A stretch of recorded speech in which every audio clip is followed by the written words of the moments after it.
What is up, and welcome back to another episode of So There's That. I'm your hostess, doing the mostest, Kivanshi, and we are here with episode 2 of The Couple Next Door, titled Tangled Temptations. Okay, this episode was written by David Allison, and the director is still Dries Vos. Guys, so episode 1, like I talked about last week, it basically laid out like the dynamics and some interest and piqued some points, okay, some point of plot within the first episode. Then we ended with Evie going outside and Danny going outside all in the rain and just having some flash dance wet clothes moment or whatever. When I tell you season 2 yokes you in your chest, snatches you up and dives deep into the plot, it's insane. And for a season to have 6 episodes, and for some reason we've been getting a lot of shows that have like 6 episodes or like 8 episodes and stuff like that, to be able to drive a story forward without having plot gaps or character gaps and still kind of give nice intricate character arcs and transformations, they did a really good job with that across all 6 episodes. Like, I'll just say that where we go in episode 2 feels like a deep dive off a cliff, but if you paid attention, like I said in episode 1, and you looked on the TV for the things that weren't said, for the dialogue that wasn't given, then you'd see that this leap is actually like right on par. Another thing too, understand as you're watching the show, there's like a timeline of events. Now, the show itself isn't giving us timelines. That's like one of my main critiques. But if you're looking at like who's pregnant, who's not pregnant, kind of like the age of the kids, look at parties and stuff like that, that'll kind of tell you like how long they've been neighbors and how long they've been growing their friendship and stuff like that. So keep that in mind. Yeah, I was lucky enough and so honored to be able to review the whole season. And so after watching it all, I noticed, because that's not something that I would have noticed in episode 1, but something that I wanted to mention is just as I watch the episodes, we don't really get like a clear sense of how much time has actually passed. So in this episode, in this recap, I just want to tell you that be prepared for time to pass. And there's like specific things, again, like I said, with pregnancies or who gave birth and whatever, that's kind of like letting you know where we are in the timeline, because it's very easy to be like, oh, this is a lot of drama and stuff that's happening and they've only known each other for like 3 months, but that's not the case. So just wanted to say that, wanted to lay that out. If I had to pick a flaw in the show, it would literally just be like timelines, like where are we, how much time has passed. Okay, boom. Now let's get into the actual episode 2. So we're gonna be looking directly from our notes and stuff again here. Let me go ahead and kick my feet up, get into it and relax. So boom, we ended with Danny and Evie in the rain, and we open it up with them in the rain in the middle of the street. Okay, we have our dirty dancing moment. We are lifted in the air. We are breathing heavy. We are giving each other sex eyes. I want you right here, right now. Take me in the middle of the road if you just took your trash out and put it on the side of the curb. All to find out it's just a dream. So Evie is now dreaming about this man. After being on the back of his motorcycle, like that one time, like, what are we doing, baby girl? So in episode 1, you really get to see like the closeness in their relationships, but now we're starting to see from Evie's point of view that there is a level of something in her that is unhappy and that is not satisfied. And unfortunately, in her grief of losing a child, she's latching on to the first person to give her some attention and to escape from her feelings. And it just so happens to be all these little daydreams and such with Danny. Now, it's the next morning after all of this. So Evie woke up. So we're in the next morning, and Danny and his coworker are at work when the police chief calls them in, and she was like, so what were y'all doing last night? And they're like, what do you mean? What do you mean? What do you mean? What do you mean? And the police chief is like, yeah, so somebody spotted y'all in your police motorcycles at some other place looking like you're escorting somebody. This is property of the police department. Okay. And the next time I find out that you're doing shit like this on the side with our stuff that is unauthorized and not sanctioned by the police department, you will be losing your jobs. Danny don't like this, okay? Danny already didn't even want to be getting into this side hustle in the first place. And so when they leave, he's like super pissed at his coworker. I think this man's name is Gary, y'all. I want to say, let me look this up. Let me look this up, y'all. Give me un momento. Yeah, I think his name is Gary, but let's find out. Either way, he's not with it. He's like, look, I told you, like, I'm not trying to do no illegal stuff. I'm just trying to make some quick money. Like, you know, we got some money troubles and stuff like that. But I can't be out here getting caught. Like, we look too out in the open. And these are things that you should have been thinking about. So, you know what? Fuck all of this. I'm out. So, here go my throat doing the most that she wasn't doing. Oh, yeah, his name is Gary. I'm like, I think his name is Gary. So, his name is Gary. It's confirmed. Cool. So Danny is out. He don't want to do this with Gary anymore. Done. Finito. Evie's at work and she's kind of zoning out. So we're getting more Evie just being lost in her own world while she's watching all the kids play outside, when the little girl, who was the first one to ask her about the baby being in her tummy, comes up and talks to her. And she notices that she's sad. Like, kids are wildly perceptive, okay? And she's like, are you thinking about your baby? And it kind of throws Evie off a little bit, but, you know, she answers her, you know, yes, sometimes I get sad and I think about it. And then the little girl just so innocently but so heartbreakingly just says, well, maybe you can make another one. And she runs off. Why do kids be dropping hella bombs and then run off? Like, oh, my parents are getting a divorce. Whee! Sliding down the slide. Like, I'm sorry. Get back here, you little prophet.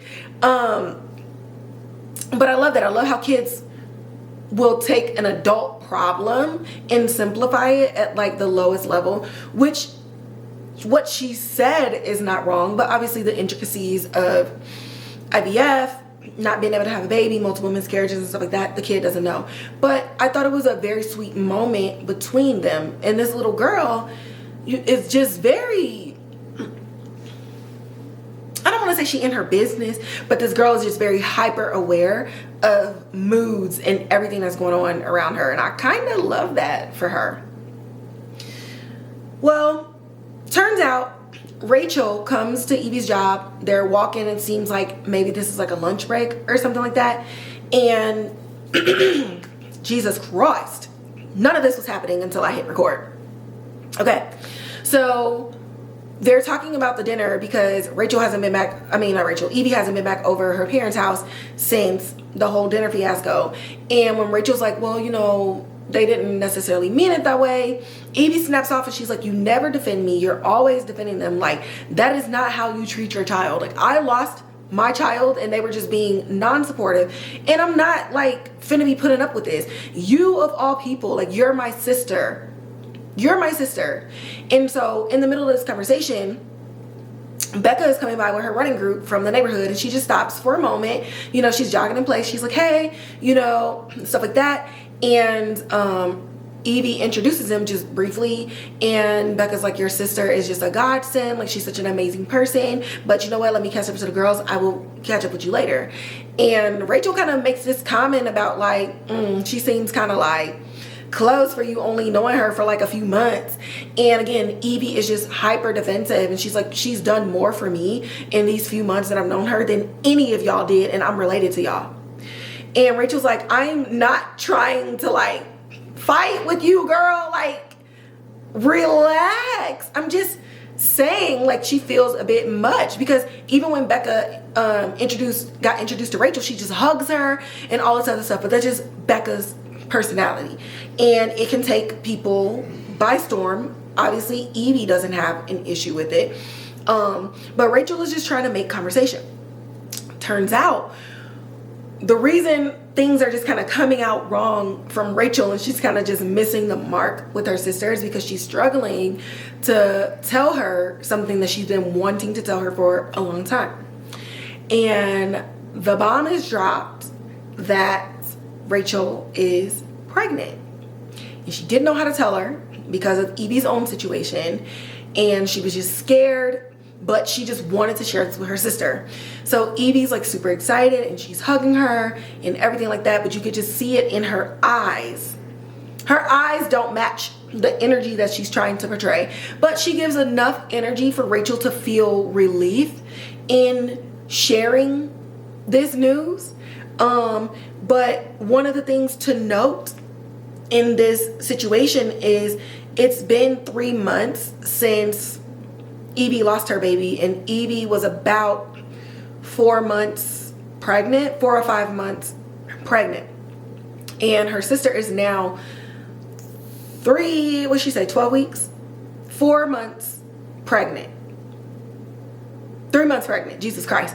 So she's 3 months pregnant. So the sister was pregnant, or found out she was pregnant, when Evie's lost her baby. So I definitely understand the fear in all of that, and then you kind of understand why Rachel was looking super tense at the dinner when all of that came out about the dad being like, having a baby via IVF is a sin and it's unnatural and all these other things, because she was sitting on the fact that she just found out that she was pregnant. So it all kind of makes sense in that way.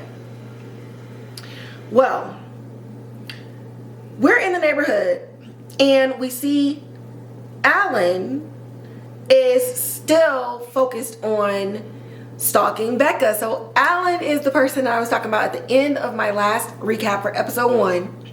And in episode 1, Alan has this telescope, and he's constantly like looking into the window of Becka. Every time she's outside with the ladies in the neighborhood, he's staring at her. He stalks her Facebook page, and he infiltrated their Wednesday class that she does for yoga. And in this class, he is just being like extra creepy, and I'm pretty sure I mentioned that before, but he is just taking stalking to a whole new level. He's saving pictures from her social media and saving it to a file that he has password protected on his computer, while his wife, who seems like she had like some type of hip injury or something like that, still ain't got no lift to be able to come upstairs, and he's using her current disability to his advantage. And like she said in the last episode, you keep buying all of this shit, but you keep saying that you ain't got no money for the lift. That telescope looks like thousands of dollars, and you bought a yoga book so that you could try to like do yoga at home, so that you can be as advanced as the class level that Becka is doing in the first place. So absolutely a freaking creep. And then so he stays in unit 37. So something that I found out, or that I like tuned into and started paying attention to, is in this weird little cul-de-sac community condo situation, all of their house numbers are labeled kind of like apartments. And so you have like unit 37, unit 63 and stuff like that, but they all kind of like look alike, and structurally they're the same. So like the same company put them up, but then maybe internally there's like some slight differences in the layouts of the home. So that's the type of neighborhood that is. So that's why it feels so close but also extremely nosy. And so while they're in the city, just the 2-block radius that they live in is so like, oh, did you see the neighbors at 63? Did you see the neighbors at 42? And stuff like that. So it almost gives like, I don't know, it's kind of labeled almost like a retirement home, almost. But they don't have like traditional, well, I don't know what the number addresses are like in London or in the UK, but like in the States, you know, like if it's a home or even a condo on the street, it's like, oh, they stay at 61 da da da, or they're the house on this corner. We talk about it by streets, and they talk about it by numbers. The numbers of the houses and stuff, it means something. It comes up or whatever. And he stays in house number 37. Cool. Pete is back at work, and he did not let this Robbie Spencer story and stuff go. So he's looking up the company that Robbie Spencer has, and it is run by someone who, after much investigating, does not exist. Like, they can't find that person, no social security, no nothing that this person exists. But there's a picture of this alleged man on the website who is allegedly the co-director who was hired by Robbie Spence to run the company. But then the company that you run, which is supposed to be like some type of logistics warehouse and stuff like that, is not even open during the day. So what type of business is this for you to be on some import export of parts and you not even open during the times that you should be open to actually run your business? So him and his coworker, whose name I need to go in and figure out as well.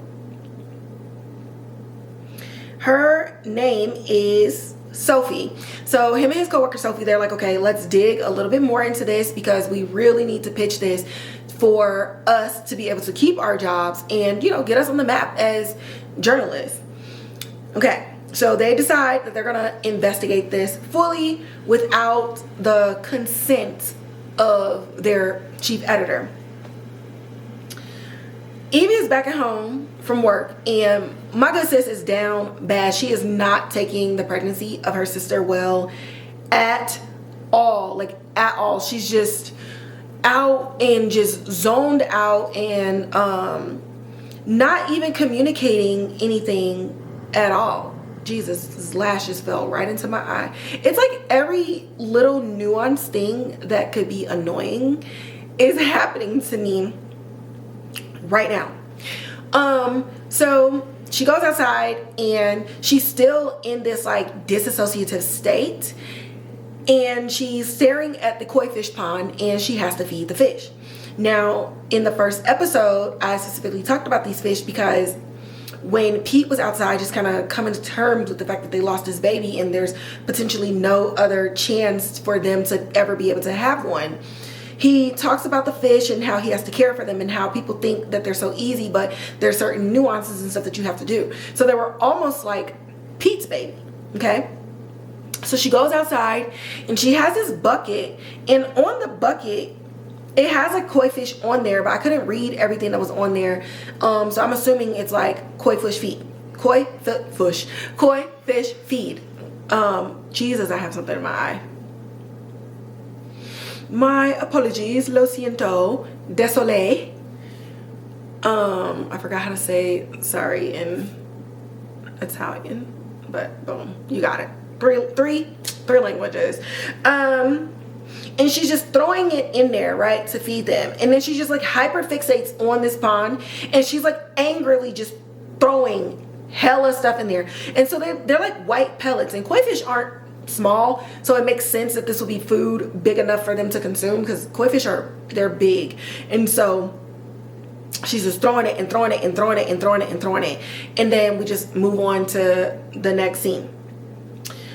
Danny comes over and he's looking for Pete, actually, but Pete is not there. But you know, she welcomes him in, like, you know, they've known each other for a while. They've been over each other's house. Like, you can come in with my husband not here. And Danny's like, well, I just wanted to come over. I was checking the weather for tomorrow and I'm off. And Becca's off too, so I just wanted to see if y'all wanted to come to the beach. So Evie's just like, I'll have to talk with Pete, but I'm pretty sure like it's gonna be fine. Like, yeah, we can go. You know what? We can commit. And he notices her mood, and so he starts to talk to her about it, and she just tells him, like, I feel like I'm crazy. Like, why am I not over this? And why do I feel like I'm just stuck in these moments? And Danny tells her, you would be crazy not to feel stuck. You went through something traumatic, and trying to move on from that is going to have its ups and it's going to have its downs. And once again, I just want to note, like, Danny is just he's a good friend. And he doesn't, I don't think mansplain is the word, but he says the things that actually penetrate someone, instead of being like, just give it time, like it's gonna be okay. And he doesn't say that thing. He's not trying to look on the brighter side. He's acknowledging her feelings and letting her know, like, you can sit here and be fucked up.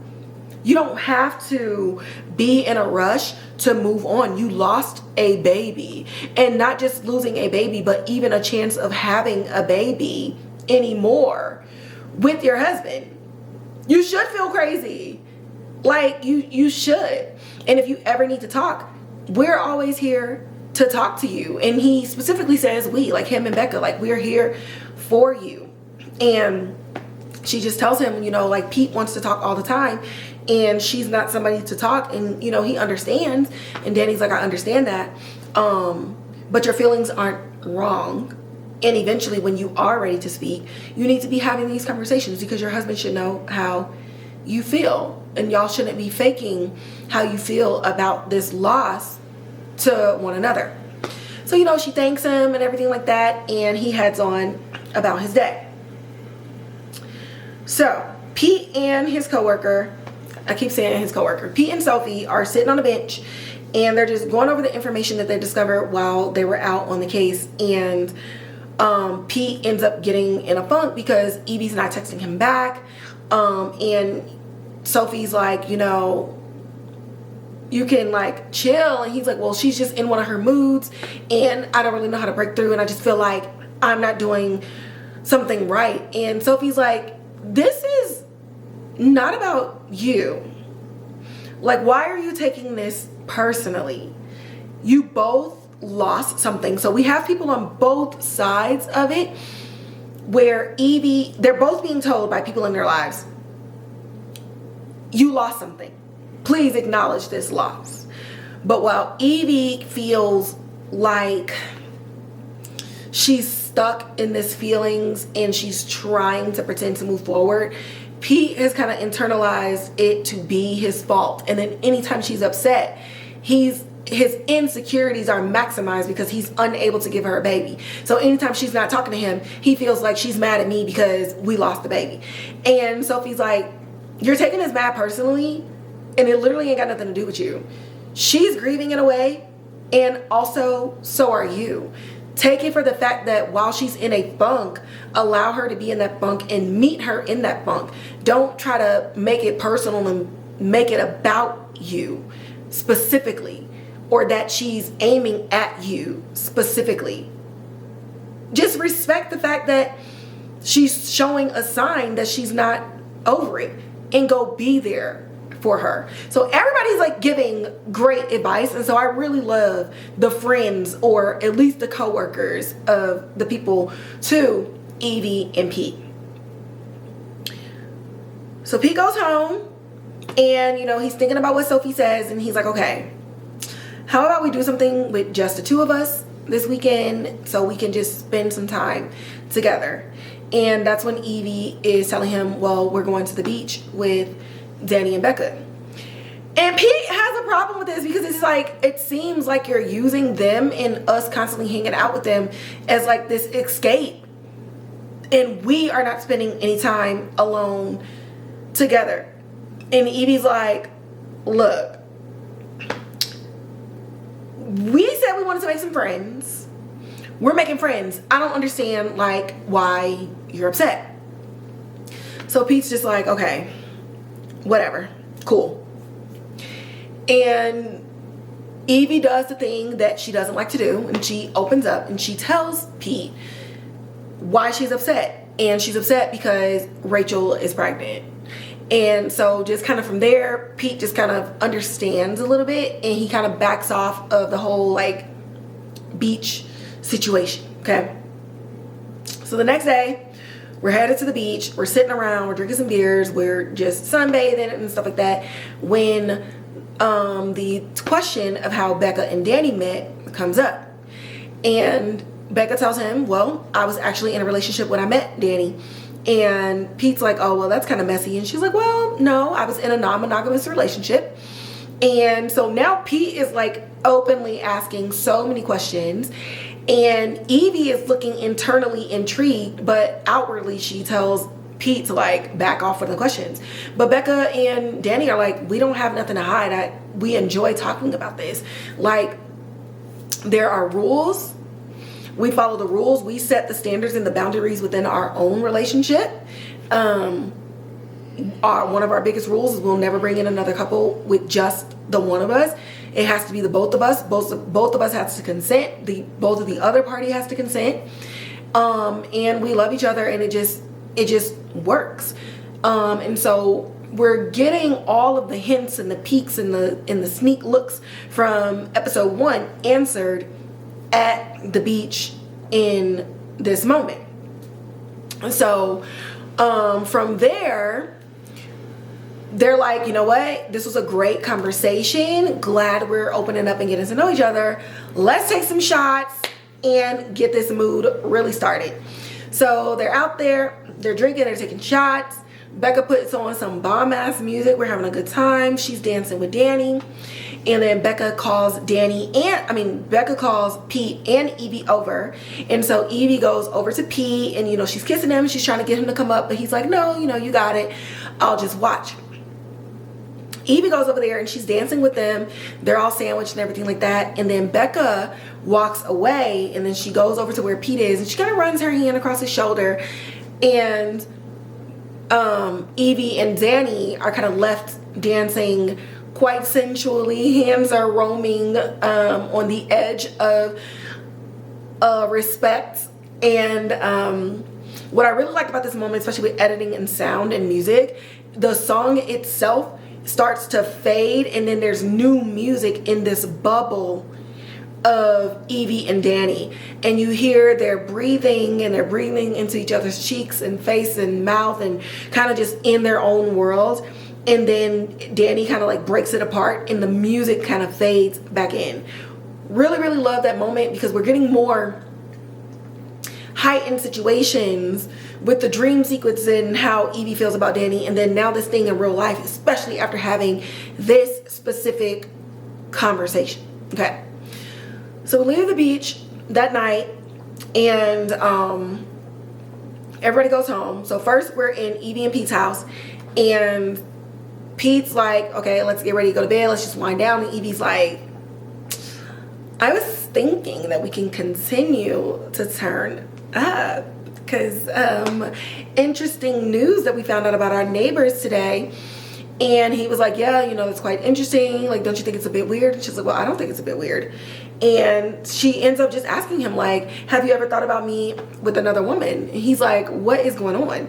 And she was like, in all the years that we've been together, we've just never had any of these conversations, and I think it's very interesting, and we should take a look and explore what our relationship could be now.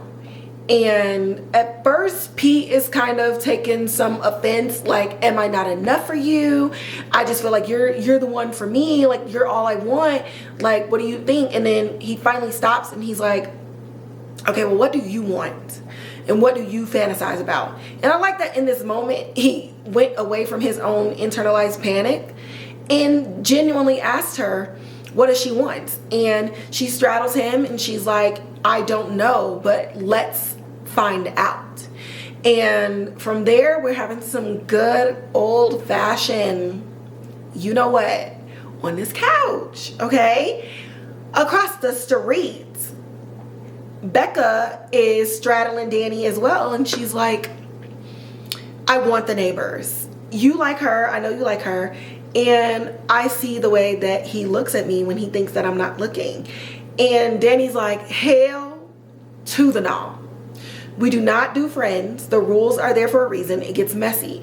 And Becca's like, fuck these rules, man. I'm ready to have some fun. I'm tired of being super domesticated. We're so boring right now. Like, geez, I just want something just like good and comfortable. And then they're right across the street and we actually like them. And Danny's like, that's the thing. We like them. And I actually am really starting to like Pete. And Pete don't look like he in on this. So leave it at that, Becka. Please. And he kind of hints at something that maybe says that something happened before where they involved friends and it didn't go very well.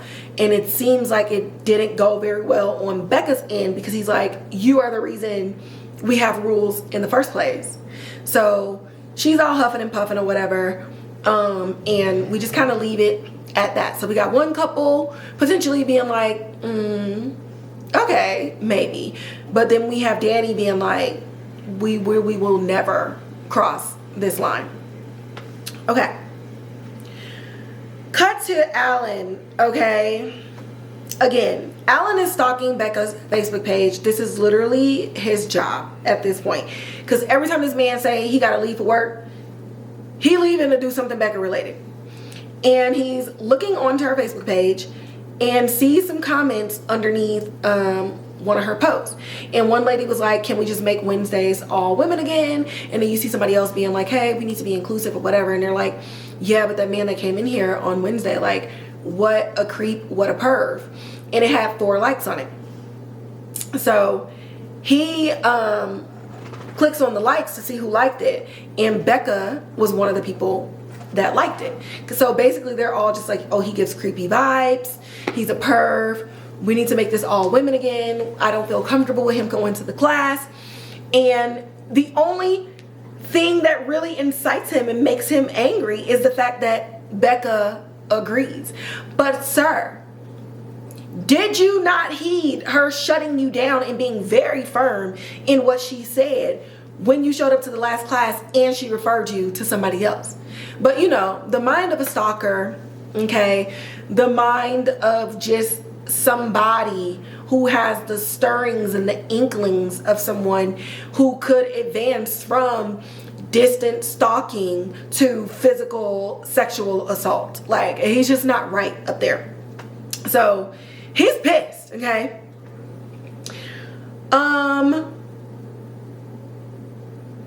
Where are we at? I kind of skipped around a little bit, so let me go through my notes and go back through here, because I kind of skipped around because I wanted to talk about the beach scene specifically on its own instead of jumping back and forth between like what that is, because I really need y'all to understand the dynamics of this relationship, but also talking about Alan a little bit more. And all of these things are like Alan doing this while Becka is away with Danny himself or with Evie and Pete as well.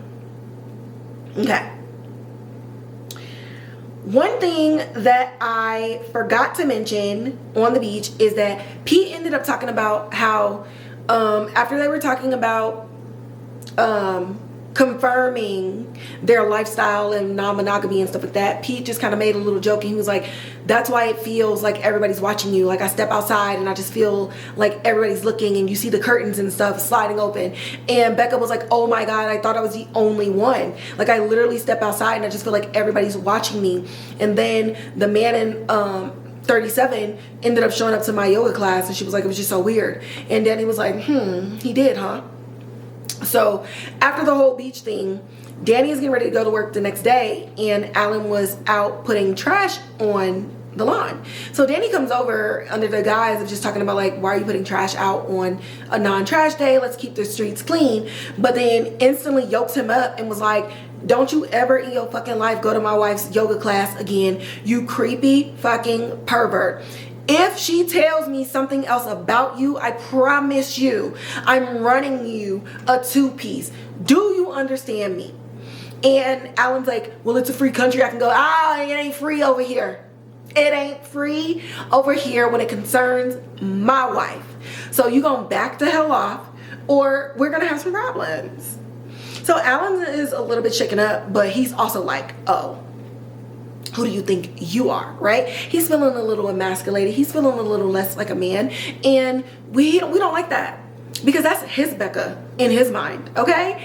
And it just kind of spirals from there. So where we first get a little bit of, I don't even know if I can, distant stalking, something that isn't necessarily directly harmful, Alan ups the ante and changes the methodology of his stalking into something that is now angrily directed at Becka, which will be directly harmful to her in the future. So definitely understand what Danny was doing, but that man is like crazy. You cannot reason with somebody who is just no longer working like on the same plane as the rest of us. Okay. Pete is, I keep saying his coworker because I wrote it. Pete and Sophie are staking out the warehouse that Robbie Spencer runs when two people show up with their little traffic things. One of them kept their helmet on and the other one didn't. And the other one is Gary.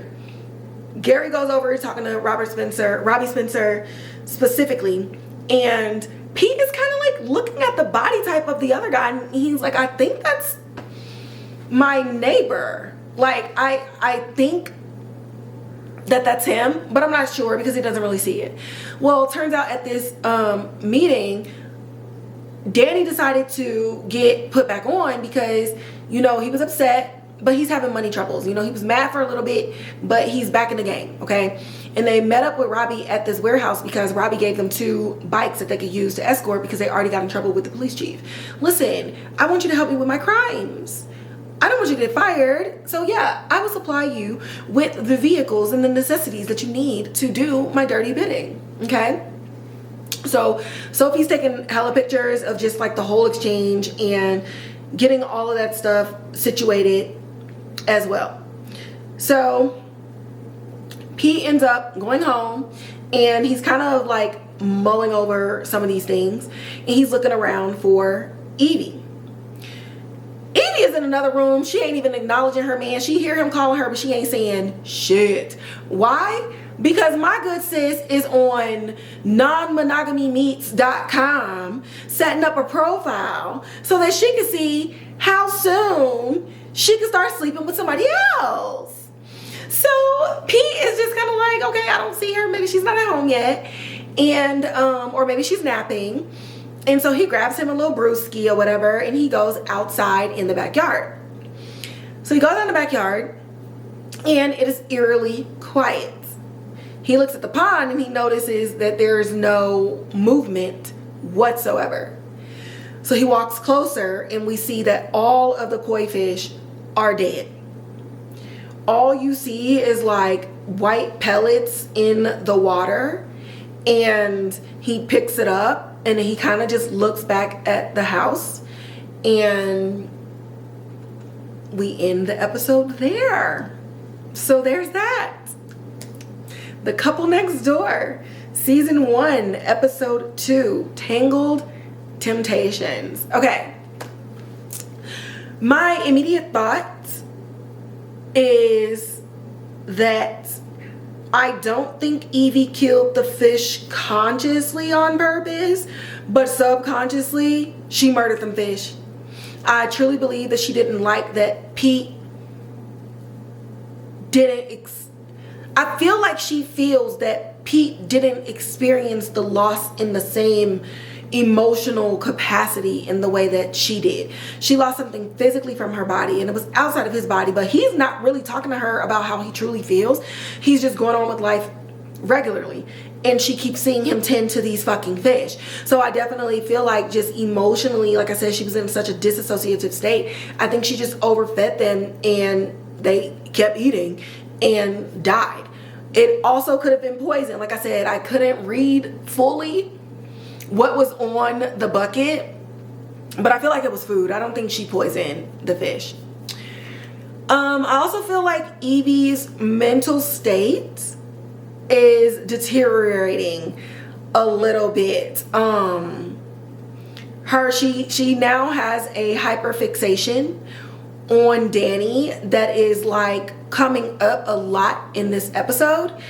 And even after the conversation with Pete, what in that conversation said, go make a profile so we can swap couples? Like, that doesn't make any sense. So she's kind of like living in this make-believe. She's creating a world in her own mind that is centered in her deepest desires and pleasures. And I just feel like she needs to go see a therapist. Bad.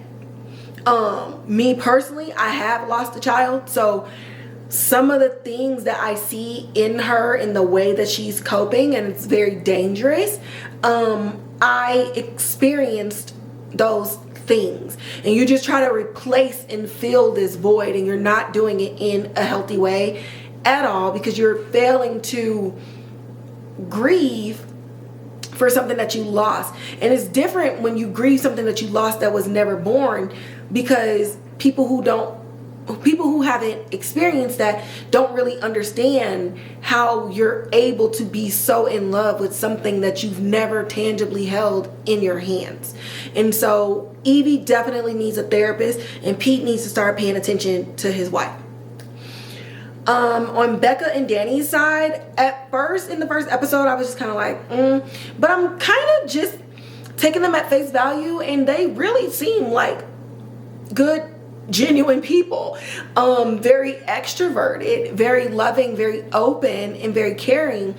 But even the conversation between Becka and Danny about bringing Evie and Pete in, they still have something about them that they're just not just like sex craves. Like, they still have rules. They're still open. They're still rational. They're still logical about the things that they do and the way that they move. Is Danny doing some kind of like side illegal stuff? Yes. But that's like a moral and ethical thing. But as far as his character goes, I think his character and Becca's character are showing a lot more, especially in how they show up for Evie and the way that they show up for Pete. And they're never, while they are a lot, they don't overstep their bounds. And I can appreciate them as a couple and as individual characters. And then of course, with Alan, I need his wife to go ahead and just buy the lift herself, schedule that appointment so you can get up them stairs. Because baby girl, your husband is disgusting. He is disgusting. It is so nasty in the way that you are using your wife's disability to do what you're doing, and purposely denying her just living normally in her own house because you're a nasty freaking creep. That is wild, okay? Wild. And then you got your greasy hair. You look nasty. Like, you look like your wife shouldn't even want to be involved with you anymore either. Like, I don't care if she misses coming upstairs. Don't you want me in your bed again? Girl, no, girl. You do not want him. You do not want him. And I need you to find out ASAPity. Like, please. Please. Okay? And with that, that's going to wrap up this episode. It truly thrust me into like the throes of, I feel like the throes of increasing wonder. I keep referencing the name of the first episode of Interview with a Vampire season 1, episode 1. But what an apt title to a lot of the other things, because my interest is peaked. My wonder is peaked. And I felt like episode 2 really threw you into the wolf's den with everything that's going on. This series too, right? So STARZ acquired it, and you can watch it on the STARZ app early on Thursdays, or you can wait until it streams on STARZ on Fridays. But this show originally aired in London on Channel 4. So while I, did get the opportunity to look at all the episodes, it is very interesting to watch, and like, as I do my research and stuff like that, to not read everything that's happening. So please don't Google this show, because it already exists in the world. I was so confused when I first got it, because I'm like, when did this come out? Like, what is this and why is this? And I'm like finding out stuff, and I'm like, let me get off the internet and just watch this show and just see what I think on my own. So that part has been a little bit difficult. So it's a challenge, but I'm a challenge at every sunset, Louis. It's a challenge. So I challenge y'all to not get on the internet and look up anything about the show at all, because this show is going to take you on a ride, and I promise you want to stay on this ride. Okay, stay on this ride until the end. And with that, y'all know the drill. Like, share, subscribe, hit the notification bell, leave a comment in the comment box below. I would love what you think about non-monogamy, if you're open to it, if you have done it, if you're curious about it, if you're adamantly against it. I love conversations about non-monogamy, and maybe that's why I'm like super into this show, because you really get to see and explore the ways in which it comes about, and having like full healthy conversations about what this looks like. I love that. And then for everybody else who doesn't watch my YouTube shows, you can always find me on Spotify and Apple Podcasts. And again, for any entertainment news, film news, TV news, awards, information, etc., you can find me on Instagram at So There's That Podcast, and you can find me on Twitter talking about so many things film and television related at Kivanshi, as well as at Kivanshi on Blue Sky Social. And with that, I'm gonna catch y'all in the next episode.